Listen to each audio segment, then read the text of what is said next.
დღეს გვექნება იფსის 3 unboxing-ი. არ მკითხოთ რატომ არის 3, ჩემ თავს მე თვითონ გავუჩალიჩე. გადავწყვიტე რომ ჩემი რეგულარული subscription-ის გარდა 2 ჩანთა კიდევ უნდა გამომეწერა უფასო invite-ით და საბოლოო ჯამში მივიღე 3 ამანათი, რომელსაც ახლა თქვენთან ერთად გავხსნი და ახლა ვნახოთ რა დევს ამ პარკებში. მე როგორც შევამოწმე საიტზე, ძირითადად მეორდება პროდუქტები და აი ამიტომ ვარ სწორედ იმედ გაცრუებული. მეგონა რომ განსხვავებულ პროდუქტებს მივიღებდი, მაგრამ არა. ბაიმე!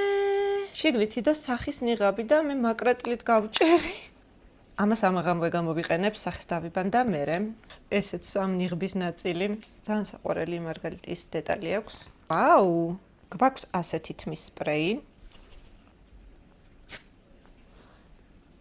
თმის სპრეი სუნი აქვს. travel size-ია და სამგზავროდ ძალიან გამომადგება. ზოგადად იფსი იმიტომ მიყვარს, რომ არის სულ მინი ზომის პროდუქტები და მე მინი ზომის პროდუქტებზე ვაფრენ. უზარმაზარი კოლექციაც მაქვს და თუ დაგაინტერესებთ, გაჩვენებთ. ბაიმე რა საყვარელია. უსაყვარლესია. სარკე არ მაქვს, მაგრამ მგონი ძალიან ბუნებრივი ფერია. და ახლა მივხვდი რომ თურმე აპრილის ბოქსი არის ეს. მაისში არ მივიღებ, იმიტომ რომ გავაუქმე. ვაუ, მგონი თვალიშtildeების პალიტრა. ნამდვილად თვალიშtildeებია.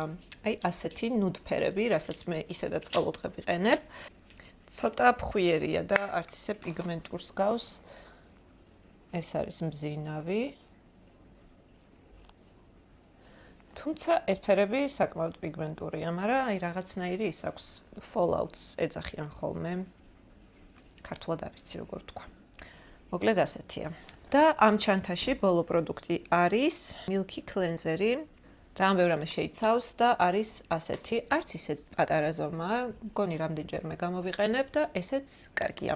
გადავედით მეორე პარკზე. ვეცდები, რომ ახლა არაფერი გავჭრა.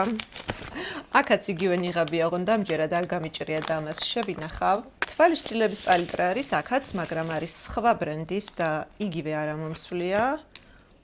აი ასეთი smoky eyes ფერებია. მე მგონი ბზინვარებით და ჭრდილებითაც ჯობია წინა პალიტრას ხარისხით. შემდეგი არის მგონი სუნამო. აი ასეთი ზომის არის, საკმაოდ კარგი ზომაა. ბაიმე რა კარგია, მაგრამ არ მეცნობა ბრენდი სამწუხაროდ. გვაქვს ასეთი lip liner-ი, აი ასეთი ფერია. ცოტა სტაფილოს ფერში გადადის და ჩემი ფერი მგონი არ არის, მაგრამ ალბათ შემდას ვაჩუქებ. და ამ ჩანთის ბოლო პროდუქტი არის ასეთი უპაწიოვესი კრემი, მგონი კრემი არის. ნაოჭების გამასწორებელიაო, ასე წერია. არ ვიცი. და გადავედით ბოლო მესამე ჩანთაზე. და კიდევ მესამე ნიღაბი და ამასაც ალბათ შემდას მივცემ. და ისევ იგივე პალიტრა, ზუსტად იდენტური ფერებია და ესეც წავა ჩემთასთან. კიდევ ერთი სუნამო გვაქვს და ამას მე ისევ გამოვიყენებ. კიდევ ერთი პაწეწუნა იგივენაირი კრემი, რომელსაც არ ვიცი, ან მე გამოვიყენებ, ან ისევ ჩემდას მივცემ. და ისევ იგივე lip liner-ი, რომელიც ისედაც არ მომეწონა და ამასაც არ ვიცი რა ვუყო. როგორც ხვდებით, უკმაყოფილო ვარ, მაგრამ ჩემი თავით მხოლოდ ეს იფსის ბრალი არ არის. მე მოვინდო მე ზედმეტი და აღმოჩნდა, რომ ერთნაირი პროდუქტები მივიღე და ამ შეცდომას აღარ გავიმეორებ. მე წავალ ახლა დავიბან სახეს და ამ გაჭრილ ნიღაბს ბარემ გამოვიყენებ.